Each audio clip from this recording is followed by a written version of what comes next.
증여세, 상속세. 참 어렵죠. 특히 많은 분들이 이 정도는 괜찮겠지 하고 넘어가다가 나중에 정말 큰 세금 폭탄을 맞는 경우가 있습니다. 오늘은 국세청 출신 세무사가 콕 집어준 사람들이 가장 많이 저지르는 흔하지만 아주 치명적인 실수 몇 가지를 짚어보겠습니다. 자, 한번 상상해 보세요. 법대로 세금 한 푼 안 내도 되는 범위에서 증여 신고까지 깔끔하게 마쳤어요. 그런데 몇 년 뒤에 이게 갑자기 세금 폭탄으로 돌아온다? 정말 황당하죠? 아니, 신고까지 했는데 왜? 싶으실 거예요. 근데 이게 실제로 벌어지는 일이고 바로 우리가 오늘 파헤쳐볼 첫 번째 함정입니다. 이 첫 번째 함정은요, 정말 우리 주변에서 흔히 볼 수 있는 상황에서 나타나요. 바로 가족끼리 현금을 주고받는 아주 평범해 보이는 경우에서 말이죠. 실제 있었던 상담 사례인데요. 할머니가 손녀에게 5천만 원을 주셨어요. 손녀는 성인이니까 5천만 원까지는 증여세 공제가 되잖아요. 그래서 세금 없이 정식으로 신고까지 다 마쳤죠. 그런데 한 2달쯤 지나서 손녀가 이 돈을 다시 할머니께 돌려드렸어요. 자, 여기까지 보면 그냥 없던 일이 된 것 같죠? 그런데 여기서 진짜 반전이 일어납니다. 몇 년 뒤 할머니가 돌아가시고 상속세 신고를 하는데 글쎄 이 취소됐다고 생각했던 증여 때문에 상속세가 무려 1,500만 원이나 더 나온 거예요. 아니 돈도 돌려줬는데 왜 이런 일이 벌어진 걸까요? 이유가 정말 중요합니다. 우리 세법을 보면요. 증여세 신고 기한 안에 받은 걸 돌려주면 증여가 없었던 걸로 할 수 있다는 조항이 있어요. 그럼 되는 거 아니야? 하시겠지만 여기에 아주 결정적인 예외가 있습니다.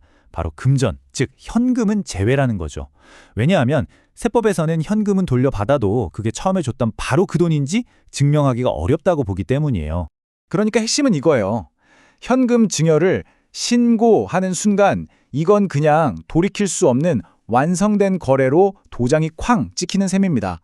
돈이 다시 오갔든 말든 세무서 입장에서는 이미 증여가 끝난 거고 그래서 나중에 상속재산에 그대로 합산해버리는 거죠. 정말 무섭죠? 자, 그럼 두 번째 함정으로 넘어가 볼까요? 이것도 정말 많은 분들이 오해하시는 부분인데요. 요즘은 부모님이 오래 사시니까 상속받는 자녀가 이미 60대인 경우가 많잖아요. 그럼 이런 생각을 하게 되죠. 아니, 내가 이걸 받아서 또 내 자식한테 주면 상속세 내고 또 증여세 내고 세금을 2번 내는 거잖아. 차라리 내가 상속을 포기해서 바로 손주한테 가게 하면 안 되나? 어때요? 굉장히 합리적인 생각 같지 않나요? 하지만 법은 우리의 이런 합리적인 생각대로 움직여주지 않습니다. 내가 상속을 포기하면요. 그 재산은 절대 내 자녀에게 가지 않아요. 법적으로 내 몫은 내 형제자매, 그러니까 나와 같은 순위의 상속인들에게 넘어가 버립니다. 완전히 예상 밖이죠. 그럼 내 자녀에게 가게 하려면 어떻게 해야 하느냐? 원칙적으로는 어쩔 수 없어요. 일단 내가 상속을 받고 상속세를 냅니다. 그리고 나서 내 자녀에게 증여를 하고 증여세를 또 내는 거죠. 네, 맞아요. 세금을 2번 내는 그 과정을 거쳐야만 하는 겁니다. 물론 여기서 꼼수처럼 보이는 방법이 하나 있긴 합니다. 바로 모든 형제자매가 다 같이 상속을 포기하는 거예요. 그러면 손주들한테 상속이 넘어가긴 합니다. 하지만 이건 정말 함정이에요. 이렇게 하면 기본적인 상속공제를 하나도 못 받고요. 거기에 세대 생략이라고 해서 세금이 30에서 40%나 할증돼서 붙습니다. 결국 배보다 배꼽이 더 커져서 그냥 2번 내는 것보다 세금을 훨씬 더 많이 내게 되는 경우가 대부분입니다. 자, 세 번째 주제로 넘어가 볼게요. 가족끼리 돈 거래하는 거. 예를 들면 부모님 집에 내가 새 들어 산다거나 하는 경우요. 왠지 이런 건 국세청에서 다 들여다보고 무조건 세무조사 나오는 거 아니야? 하는 그런 막연한 두려움 다들 좀 있으시죠? 근데 전문가들 조언은 아주 명확합니다. 세무당국은요, 가족이랑 거래했다는 사실 자체를 문제 삼는 게 아니에요. 진짜 문제는 시세입니다. 그러니까 남한테는 절대 안 해줄 특별한 조건. 예를 들어 시세보다 훨씬 싸게 거래했을 때 그걸 문제 삼는다는 거죠. 결국 핵심은 간단해요. 그냥 남이랑 거래하는 것처럼 하면 됩니다. 주변 시세 딱 알아보고 적당한 월세를 정해요. 그리고 다른 사람이랑 하듯이 정식으로 임대차 계약서도 쓰고요. 마지막으로 제일 중요한 거, 계약서대로 매달 돈이 정확하게 오고 간 계좌이체 기록만 잘 남겨두면 됩니다. 이렇게만 하면 부모님 집에 새 들어 사는 거 전혀 문제될 게 없습니다. 자, 이제 마지막 함정입니다. 바로 주택 상속에 관한 건데요. 집을 상속받았을 때 받을 수 있는 비과세 혜택이 있거든요. 이게 잘만 활용하면 정말 절세 효과가 엄청난데 문제는 같은 부모님한테 같이 상속을 받아도 어떤 자식은 이 혜택을 받고 어떤 자식은 못 받는다는 겁니다. 여기서 정말 재미있는 게 진짜 사소해 보이는 차이 하나가 어마어마한 세금 차이를 만들어낸다는 거예요. 여기 똑같이 어머니 집을 상속받은 두 자매가 있습니다.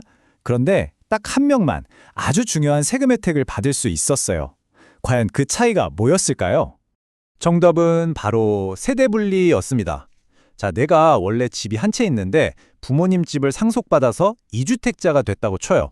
이때 원래 살던 내 집을 팔 때 비과세를 받으려면 상속받는 시점에 돌아가신 부모님과 다른 집에 살고 있었어야 해요. 즉, 별도 세대여야 한다는 거죠.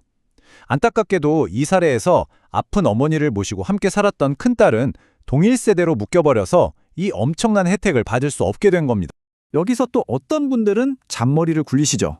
아, 그럼 상속받은 집 등기를 최대한 늦게 하고 그 전에 내 집을 후딱 팔면 되지 않나? 하고요. 하지만 세법이 그렇게 허술하지 않습니다. 법적으로 상속받은 재산의 주인이 되는 날은 등기한 날이 아니에요. 부모님이 돌아가신 바로 그날, 즉 상속 개시일에 이미 내 집이 되는 겁니다. 소용없는 거죠. 자, 오늘 내용 정리해볼까요? 결국 핵심은 이겁니다. 세금 문제에 있어서 내 상식으로는 이렇겠지 또는 대충 이럴 것 같은데 하는 짐작이 가장 위험하다는 거. 오늘 말씀드린 이 네 가지 함정, 현금 증여, 상속 포기, 가족 간 거래, 그리고 주택 상속 비과세 문제는 꼭 기억해 두셨으면 좋겠습니다. 마지막으로 이 질문을 한번 스스로에게 던져보시면 좋겠습니다. 지금 내가 생각하고 있는 절세 계획, 혹시 오늘 이야기한 것처럼 아주 흔하지만 정말 치명적인 오해 위에 세워진 건 아닐까요? 이건 무슨 대단한 절세 기술이 아니에요.